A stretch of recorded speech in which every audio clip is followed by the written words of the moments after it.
తుమ్మలపెంట గ్రామానికి వచ్చాను. నా మనసుకు దగ్గరగా ఉండే మత్స్యకారుల్ని కలవడానికి వచ్చాను.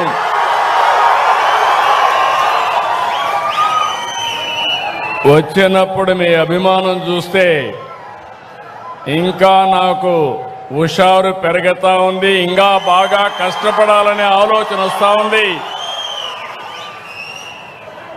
ఎప్పుడైతే చేసిన పనిని గుర్తుపెట్టుకుని మీరు కూడా అభిమానం సంఘీభావాన్ని తెలియజేయగలిగితే దానివల్ల వచ్చే కిక్కే వేరు.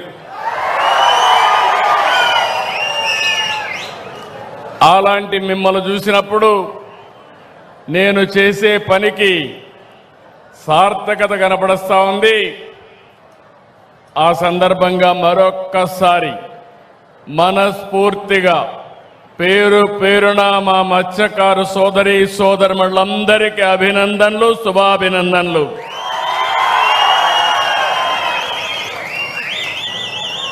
ఇప్పుడే స్థానిక శాసనసభ్యులు కృష్ణారెడ్డి గారు నేను ఇంతవరకు చూడలేదు, చాలా హుషారుగా బాగా మాట్లాడుతున్నాడు.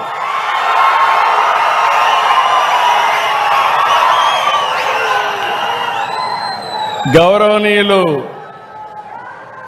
ప్రజాసేవ కోసమే రాజకీయాల్లోకి వచ్చిన ప్రభాకర్ రెడ్డి గారు, ఇంకో పక్కన సహచర మంత్రివర్గ సభ్యులు అచ్చెన్నాయుడు గారు, రామనారాయణ రెడ్డి గారు, ప్రభాకర్ రెడ్డి గారు అదే సమయంలో ఇక్కడికి వచ్చినప్పుడు నా పక్కన కూర్చున్నటువంటి నాగరత్నమ్మ, శ్రీమతి నాగరత్నం గారు ఇప్పుడే మాట్లాడాడు. సాయిబాబు ఆయన అనుభవం సముద్రం లేకపోయినప్పుడు నేను అవలంబించిన విధానాలు అర్థమైనాయా లేదా అని తెలుసుకోవడానికి మాట్లాడితే చాలా క్లియర్గా మీ అందరికి ఎక్స్ప్లెయిన్ చేసే పరిస్థితికి వచ్చాడు అలాంటి సాయిబాబు. మరొకసారి మీ అందరికీ అభినందన తెలియజేస్తూ, మన రాష్ట్రంలో అనేక వృత్తులున్నాయి, కానీ ఎంతో కష్టమైన పని సముద్రంలో చేపల వేట. ఈ వృత్తికి ఎంతో ధైర్యం కావాలి, సాహసం కావాలి. ఊవెత్తున ఎగిరిపడే అలలకు సైతం ఎదురుగా ముందుకు పోయే గుండె ధైర్యం, అది ఉండే ఏకైక వర్గం మా మత్స్యకారులు. జీవనోపాధి కోసం కుటుంబాలను వదిలి ఎండలో వానలో రోజుల తరబడి ఎంతో ప్రమాదకరమైన పరిస్థితులు సముద్రంలోనే గడుపుతారు. సముద్ర తల్లిని నమ్ముకుంటారు. అందుకనే మేము ఒకసారి చూస్తే చాలా సమస్యలు చూశాను. ఎక్కడెక్కడికో వెళ్ళిపోతారు. తుఫాను వస్తే మీకు సమాచారం ఇవ్వాలన్నా వీలేని పరిస్థితి వస్తుంది. అలాంటి మీకోసం ఈ ప్రభుత్వం ఎల్లప్పుడూ ఉంటుందని మరొక్కసారి తుమ్మలపెంటలో హామీ ఇస్తున్నా. అందుకే ప్రతి ఏటా ఏప్రిల్ 15 నుంచి జూన్ 14 వరకు దాదాపు 61 రోజుల పాటు సముద్రంలో చేప పిల్లలు ఎక్కువగా పెట్టే సమయం. ఆ సమయాన్ని వేట నిషేధించాం, పక్కాగా అమలు చేస్తున్నాం. ఈ సమయంలో మీరంతా వేటకు దూరంగా ఉంటారు, ఉపాధి లేదు, వేటాడితే తప్ప కడుపు నిండే పరిస్థితి ఉండదు. అలాంటి మీకోసం మీ త్యాగాన్ని ఆదుకునేందుకే మత్స్యకారుల సేవలో ఈ కార్యక్రమాన్ని తీసుకొచ్చాం. ఈ ఏడాది మత్స్యకారుల సేవలో 1,30,796 మంది కుటుంబాలకు ఇస్తున్నాం. చరిత్రలో మొట్టమొదటిసారిగా 260 కోట్ల రూపాయలు ఈ రోజే మీ అకౌంట్లో వేసాం. మీ ఫోన్లో మీరు చూసుకోవచ్చు. పడ్డాయా లేదా? పడ్డాయి. మా తమ్ముళ్ళు హుషారుగా ఉన్నారు, ఫోన్ కూడా బాగా వాడుతున్నారు. ఎన్నికల్లో హామీ ఇచ్చాను, 10,000 20,000 పెంచుతా అన్నాను. అందుకే పోయిన సంవత్సరం 1,21,433 మందికి ఇస్తే 243 కోట్లు ఇస్తే ఈసారి మిగిలిన వాళ్ళు కూడా యాడ్ చేసి 262 కోట్లు ఇచ్చాం. నేను ఒక్క విషయం అడుగుతున్నా మిమ్మల్ని అందరినీ, మీరు చిన్నప్పటి నుంచి మీ పెద్దవాళ్ళు కూడా సముద్రంలోకి ఏటకపోయేవాళ్ళు, అవునా కాదా అని అడుగుతున్నా. ఎప్పుడైనా మీకు సహాయం చేయాలని ఏ ప్రభుత్వమైనా ఆలోచించిందా అని మిమ్మల్ని అడుగుతున్నా. మొట్టమొదటిసారిగా మిమ్మల్ని గురించి ఆలోచించిన వ్యక్తి నందమూరి తారక రామారావు గారు.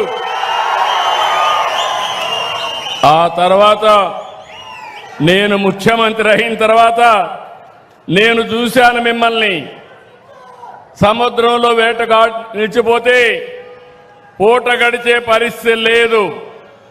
అందుకే నేను ఆ రోజుల్లో సమైక్య ఆంధ్రప్రదేశ్లోని 31 కేజీల బియ్యం వేట సమయంలో మీకు అందజేసిన వ్యక్తి నేనేనని చెప్పి మీ అందరికీ తెలియజేస్తున్నా. ఇంకో పక్క ఓసారి సముద్రంలో తుఫాన్లు వస్తాయి. తుఫాన్లు వస్తే 1 రోజు 2 రోజులు కాదు, తుఫాను రాకుండా ముందు వచ్చిన తర్వాత కూడా సముద్రంలోకి పోలేరు. అందుకే 50 కేజీల బియ్యం సహాయాన్ని రెట్టింపు చేసిన ప్రభుత్వం తెలుగుదేశం ప్రభుత్వం, గుర్తుపెట్టుకోవాలి. మళ్ళీ 2014-15 ఆ రోజు మళ్ళీ ఆలోచించాను. 2000తో ప్రారంభించాను. 2016-17 మళ్ళా 4,000కు పెంచాను.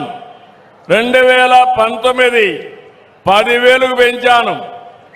అదే 5 ఏళ్ళు ఇచ్చారు తప్ప ఒక్క పైసా కూడా మీకు ఇవ్వలేదు, అవునా కాదా అని మిమ్మల్ని అడుగుతున్నా. ఈరోజు మీ ప్రభుత్వం వచ్చింది, మళ్ళీ 10,000 నుంచి 20,000 చేసిన ప్రభుత్వం ఈ ప్రభుత్వం. నేను ఇక్కడతో ఆగడం లేదు. సముద్రం మీ పక్కనే ఉంది. సముద్రంలో అపారమైన సంపద ఉంది. ఆ సంపదను ఉపయోగించి మిమ్మల్ని అందరినీ పేదరికం నుంచి పైకి తెచ్చే బాధ్యత ఈ ప్రభుత్వానికి హామీ ఇస్తున్నా. మామూలు కాదు. 1053 కిలోమీటర్లు సుదీర్ఘమైన తీరం మన సంపద, మన బలం. లక్షలాది మత్స్య కార్మికులు జీవనోపాధి పైన ఆధారపడుతున్నారు. నేను అందుకే అక్వా పైన, ఇంకొక పక్కన మీ ఆదాయం పైన శ్రద్ధ పెట్టాను. ఈరోజు మీరు ఒకసారి చూస్తే 14-19 మత్స్య సంపద ఉత్పత్తి 19.18% పెరిగింది. అదే కాంగ్రెస్ వచ్చింది, వైఎస్ఆర్ కాంగ్రెస్ వచ్చింది. 19-24 మధ్యలో 4 రెట్లు పడిపోయింది. 5.43 మాత్రం అభివృద్ధి జరిగే పరిస్థితి వచ్చింది. మళ్ళీ నేను ఒకటే ఆలోచిస్తున్నాను. రాష్ట్రంలో వ్యవసాయం తర్వాత, నిర్మాణ రంగం తర్వాత ఎక్కువ ఆధారపడేది మత్స్య సంపద పైనే మీరు ఆధారపడుతున్నారు. రాష్ట్రం ఆధారపడతా ఉంది. ఈరోజు మొత్తం దేశంలో 28% చేపలు ఎగుమతి చేస్తూ ఉంటే దాంట్లో 38% మన రాష్ట్రం నుంచే చేస్తున్నాం.